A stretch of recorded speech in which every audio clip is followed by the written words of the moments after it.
Hello बच्चों, कैसे हो? आशा करता हूँ अच्छे होंगे, बेस्ट होंगे, पढ़ाई में मस्त होंगे।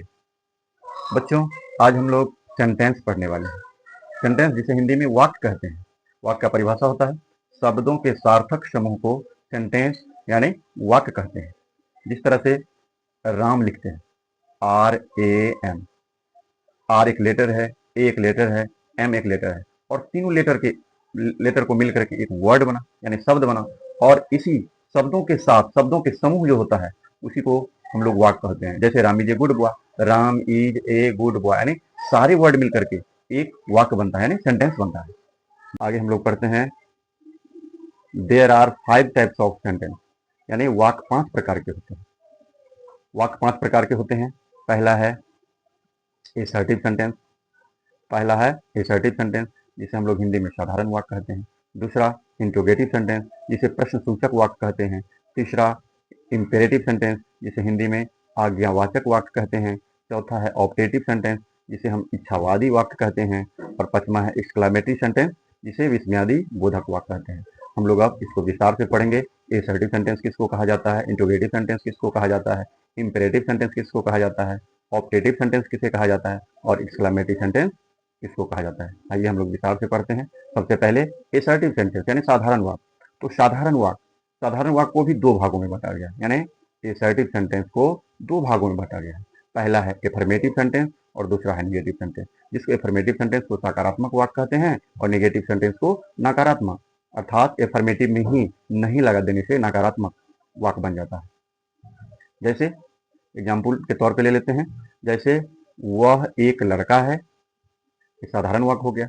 या सकारात्मक वाक्य बोलिए, इसी में नहीं लगा देने से, जैसे वह एक लड़का नहीं है, ये हो गया नकारात्मक वाक्य यानी निगेटिव सेंटेंस, और ये हुआ एफर्मेटिव सेंटेंस। इसी तरह से मैं एक विद्यार्थी हूँ, यह एक एफर्मेटिव सेंटेंस हुआ, और मैं एक विद्यार्थी नहीं हूँ यानी नहीं लगा देने से निगेटिव बन जाता है। जिस तरह से सीता घर जा रही है, एफर्मेटिव सेंटेंस हो गया, और सीता घर नहीं जा रही है निगेटिव सेंटेंस हो गया। वह एक तेज विद्यार्थी है, एफर्मेटिव सेंटेंस, और वह एक तेज विद्यार्थी नहीं है। इस प्रकार हम लोग समझ चुके हैं कि एफर्मेटिव सेंटेंस में नहीं लगा देने से वह निगेटिव सेंटेंस बन जाता है। इसके बाद आता है इंट्रोगेटिव सेंटेंस। इंट्रोगेटिव सेंटेंस प्रश्नसूचक वाक्य। इंट्रोगेटिव सेंटेंस को भी 2 भागों में बांटा गया है। पहला है इंट्रोगेटिव सेंटेंस, यानी प्रश्नसूचक वाक्य को 2 भागों में बांटा गया है। पहला है इंट्रोगेटिव सेंटेंस, इसे हम एस नो भी क्वेश्चन कहते हैं। इंट्रोगेटिव सेंटेंस को एस नो क्वेश्चन भी कहते हैं। और दूसरा है डबल इंट्रोगेटिव सेंटेंस।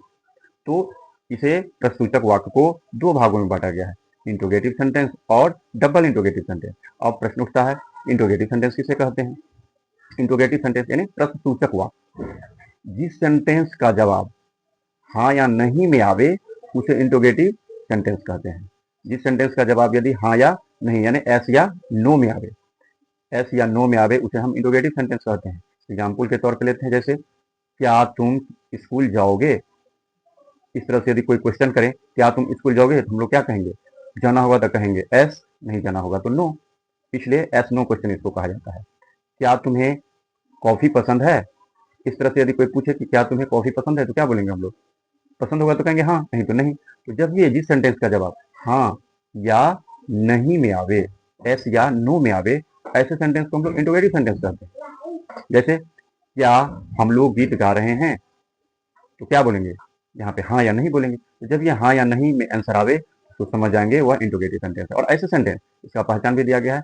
ऐसी वाक्य के शुरू में क्या लगे होते हैं, जब ये शुरू में क्या लगा हो तो समझ जाना है वह इंट्रोगेटिव सेंटेंस है, और इसका जवाब हाँ या नहीं में आता है। और इसके लास्ट में साइन ऑफ इंट्रोगेशन यानी प्रश्नवाचक का चिन्ह भी होता है। इस तरह से हम लोग समझ सकते हैं कि इंट्रोगेटिव सेंटेंस किसको कहते हैं, समझ चुके हैं। अब आगे चलते हैं double interrogative sentence. Double interrogative sentence किसको कहते हैं? तो जिस सेंटेंस का जवाब हाँ या नहीं में न आकर किसी व्यक्ति, वस्तु या स्थान के नाम पर आवे उसे डबल इंट्रोगेटिव सेंटेंस कहते हैं। इंट्रोगेटिव सेंटेंस का जवाब तो हाँ या ना में नहीं ना में आया था, और इसका जवाब डबल इंट्रोगेटिव सेंटेंस का जवाब हाँ या नहीं में न आकर के किसी व्यक्ति, वस्तु या स्थान के नाम पे आता है, तो समझ जाएंगे डबल इंट्रोगेटिव सेंटेंस। जैसे तुम कहाँ रहते हो, यहाँ तो नहीं कहेंगे हाँ या नहीं। कोई यदि पूछता है कि तुम कहाँ रहते हो, तो हम लोग कह सकते हैं किसी गांव का नाम, पटना में रहते हैं, दरभंगा में रहते हैं।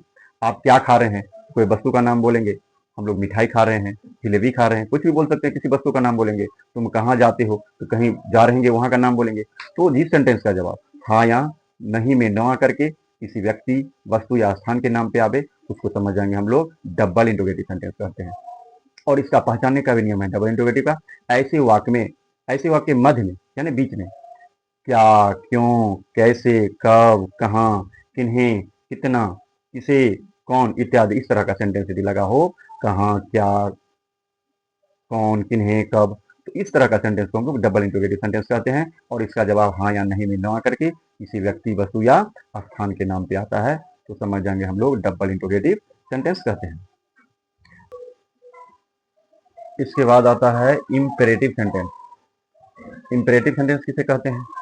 इंपेरेटिव सेंटेंस का परिभाषा होता है वैसे वाक्य जिसमें किसी व्यक्ति को कोई आदेश, अनुरोध या सलाह दी जाती हो, उसे इंपेरेटिव सेंटेंस कहते हैं। जैसे एग्जाम्पल में जैसे दरवाजा बंद करो, एक गिलास पानी लाओ, आदेश दिया जा रहा है। कृपया मेरी मदद कीजिए, कृपया मुझे यहाँ बैठने दीजिए, तुम समय पर पढ़ो, सड़क पर मत खेलो, यानी ओकार का उच्चारण होगा लास्ट में।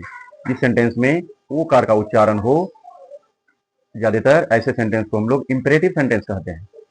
और इसमें आदेश, इस सेंटेंस में आदेश, अनुरोध या सलाह दी जाती है, तो समझ आएंगे हम लोग इंपेरेटिव सेंटेंस कहते हैं। इसके बाद आता है ऑप्टेटिव सेंटेंस। ऑप्टेटिव सेंटेंस किसे कहते हैं? तो वैसे वाक्य जिसमें इच्छा, प्रार्थना, आशीर्वाद, श्राप आदि व्यक्त करता हो, उसे ऑप्टेटिव सेंटेंस कहते हैं। जैसे काश मैं कक्षा में प्रथम आ जाऊं, इच्छा करता है। भगवान तुम्हें लंबी उम्र दे, दीर्घ आयु हो, बड़े आदमी कोई आशीर्वाद देते हैं, दीर्घ आयु हो, भगवान तुम्हें लंबी उम्र दे। तो इस तरह का सेंटेंस जिसमें इच्छा, आशीर्वाद या श्राप आदि का बोध हो, जैसे वह नरक में जाएं, कोई श्राप दे देता है कि वह नरक में चल जाएं, तो इस तरह का वाक्य यदि आवे जिसमें प्रार्थना, आशीर्वाद, इच्छा आदि का बोध कराता हो, उस सेंटेंस को ऑप्टेटिव सेंटेंस कहते हैं। और ऐसे वाक्य आरंभ में काश, भगवान करें जैसे शब्दों से शुरू होते हैं।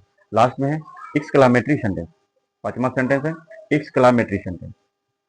एक्सक्लामेटरी सेंटेंस किसे कहते हैं? तो वैसे वाक्य जो हर्ष, शोक, आश्चर्य, भय, करुणा आदि जैसे तीव्र भावनाओं का व्यक्त करता हो, उसे एक्सक्लामेटरी सेंटेंस कहते हैं। जैसे वाह, मेरा बेटा पास हो गया, हाय, मेरा सर्वनाश हो गया, हे भगवान, कितनी भयानक दुर्घटना है, चुप रहो, मुझे परेशान मत करो, शाबाश, तुमने तो कमाल कर दिया, कितना सुंदर फूल है। यानी इस तरह के सेंटेंस में एक्सक्लामेशन का चिन्ह होता है, अर्थात ये डाइस और एक बुनका जो होता है, इसको एक्सक्लामेशन का चिन्ह कहते हैं। तो जिस सेंटेंस में एक्सक्लामेशन का चिन्ह हो, ऐसे भी हम समझ सकते हैं कि एक्सक्लामेटरी सेंटेंस है। और ऐसे सेंटेंस में हर्ष, शोक, आश्चर्य, भय, करुणा आदि तीव्र भावनाओं व्यक्त करता हो, तो समझ जाएंगे वह एक्सक्लामेटरी सेंटेंस कहते हैं। इस तरह से हम लोग पांचों सेंटेंस को अच्छे से समझ चुके हैं। तब तक के लिए बाय बाय।